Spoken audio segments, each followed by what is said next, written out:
સુરતમાં ડિંડોલી વિસ્તારમાં 10 વર્ષના બાળકનું મોત નીપજ્યું છે। તબીબની બેદરકારીથી બાળકનું મોત થયાના આક્ષેપ છે। હોસ્પિટલમાં દાખલ થયાના 24 કલાકમાં જ બાળકનું મોત નીપજ્યું। બાળકને ઝાડા થયા હતા, તેના કારણે તેને હોસ્પિટલમાં દાખલ કરવામાં આવ્યું અને દવાના ઓવરડોઝના કારણે બાળકનું મોત નીપજ્યું હોય તેવા પરિવારના આક્ષેપ છે। પરિવારે ફરિયાદ કરતા પોલીસે તપાસ શરૂ કરી છે। सही बोलूँ ना, माँ हूँ मैं। उसको वो मेरे सामने हंसता खेलता गया था और मेरा बच्चा बहुत स्ट्रांग है, बहुत ज़्यादा स्ट्रांग है।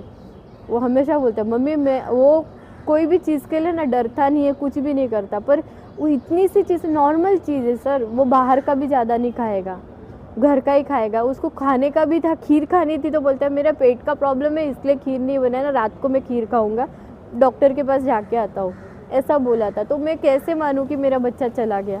और इन लोग बोलते हैं कि उसको लीवर फेल हो गया, ये हो गया, उसके ऑर्गन्स खराब हो गए। पुलिस फरियाद करी थी कटोतराथी पण 100 नंबर डायल કરીને એમને બોલાયો।